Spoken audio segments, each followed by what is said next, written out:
So we're going to do a bit more investigation today on the Sharp GF9797. Now this video is going to be unedited. It may be a little bit jolty, jerky, so I apologise in advance. And I also apologise in advance for not doing a screen record of this. But to be honest, I'm getting this video out quickly, so I'm not going to the trouble of doing that. So let's first off have a look at this diagram. So this is the block flow diagram, which is always useful to follow. And in this case, this is the audio block diagram. So we can actually see what is happening when we are listening to things or listening to audio over the headphones. This is our power amplifier, and the power amplifier is going straight to headphones but also to the speakers as well. So there's no sort of preamp in the way. We've got basically that power amplifier and we have headphones. There is a little mute switch inside the headphones, but this does sort of tell us that we probably don't have an issue with the amplifier. Now you'll notice that there are two main volume two main volume potentiometers, or two main volume block flows listed on the diagram. That's because you have channel A and channel B. So the volume control has 6 pins, I believe, which are obviously channel A and channel B. And then we've got, in between those, we have a balance control. And then over in this section here, we've got the bass and we've got the treble. And they do sort of feed into the volume controls also. We can actually see here, I believe that they are also 6-pinned potentiometers, because they also feed into the other side of the volume control as well. So you do have potential areas of where the problem is actually going to be. In this case, judging by the fact that the power amp seems to be okay because we're getting a good output over the headphones, I would say that the problem is going to be with my volume control. So let's grab the unit and let's have another go with it. So what I'm going to do is, it weighs a lot. Oh, that's your sign that it is an item of quality. If it weighs a fairly considerable amount, that's your sign of good build there. So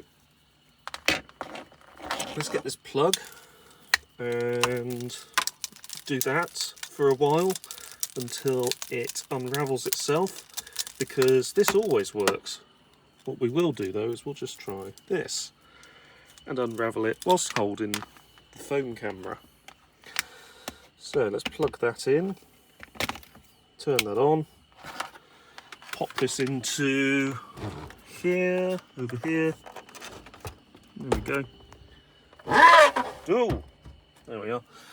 And let's go on with the radio. So the fact that you're getting that sort of puff noise out of the speaker, that suggests to me that the amp is fine. And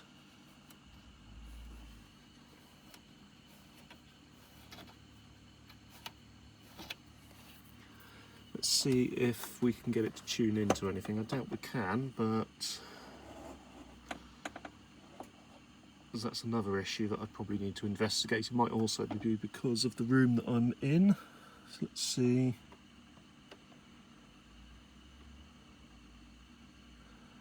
.9, I think, is radio 2 around here.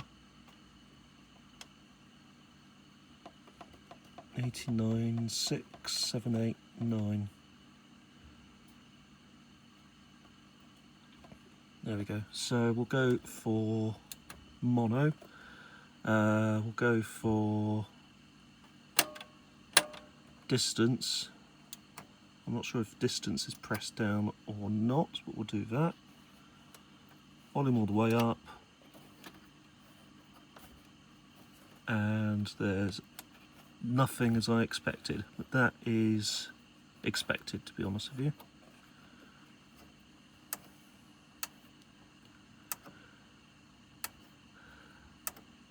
That has auto level control, that's why it clicks like that, but I would never use that when recording a cassette, especially if I can set the level myself, because auto level control is generally terrible. So anyway, that is what we have there with the volume control, so there is absolutely nothing. Let's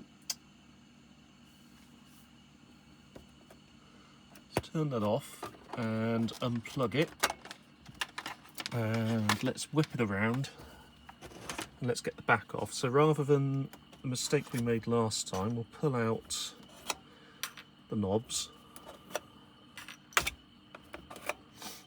like so.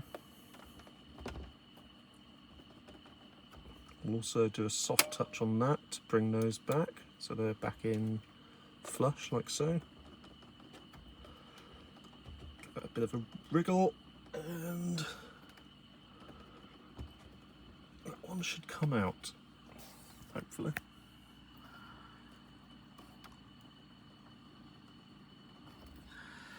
Right, I'll need both hands with that. So what I'm going to do is stop recording, get the cover off, and then we will meet up once I've done that. There we go, a lot easier to open this time. Mainly because I remembered how to open it from last time. So let's put the power back in.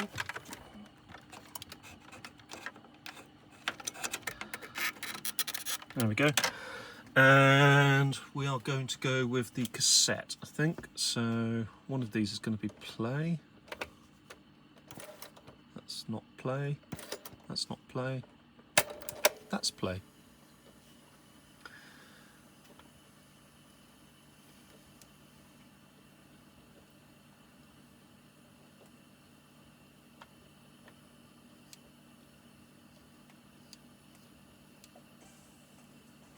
So ever so slight amounts, tiny amounts of noise.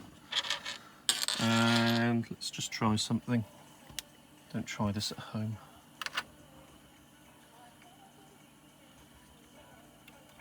Whee. There you go. There you go. Yeah, dodgy volume control. So that's, I think, is, which one's that? One of those is going to be balance. But that's your proof that the amp is working. So that one, yeah, that one is balance. So let's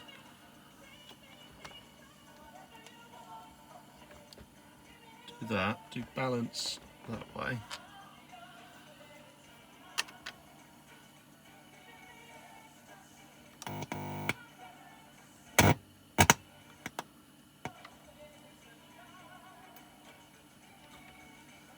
So you can see that I've got it on far right. If I go over to left, I bet I'll get something out of it now.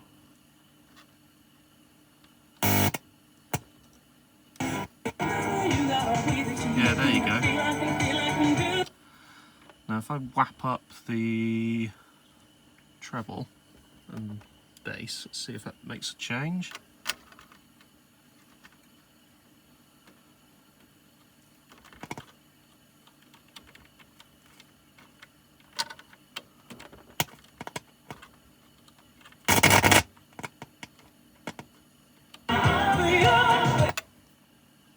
Also do the bass as well. I should do that one right down. Let's see if it sounds any different.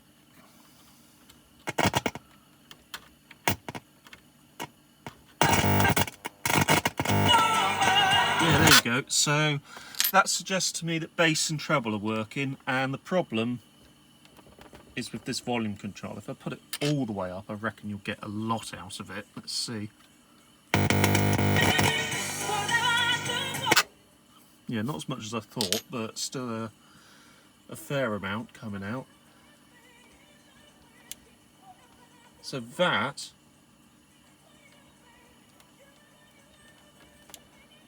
is our issue. It's our volume control. So let's see actually if I just put it to a normal volume. Bridge those terminals again. Do I get it out both speakers?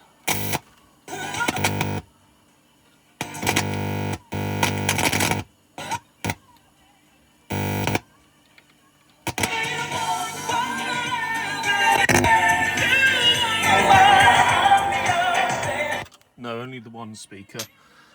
Right, so that is, I'd say, pretty definitive. So what I'll try to do before unsoldering that and taking it out completely is get some deoxit into there and see if, whoops, wrong one, see if running some deoxit over the wiper inside there will actually fix or resolve any of the issues. Now let's also see if, whoops, with the same theory, let's see if we get anything from the radio.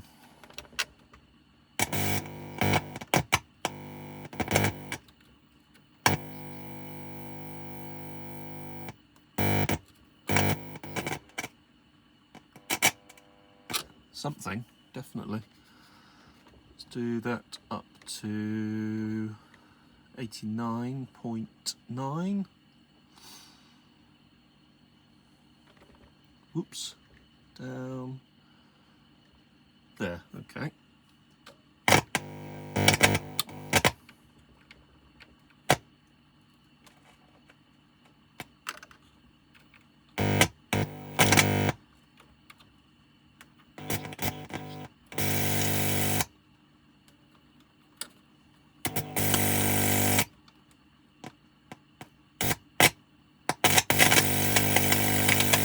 Yeah, definitely something there. So that, I'd say, is a pretty good test, and that does suggest that the problem is going to be that volume control. That is the power amplifier there. That doesn't seem to have any issues. That also will probably account as to why that's only working on one channel. It's probably because that is at fault. So that is good news, I think.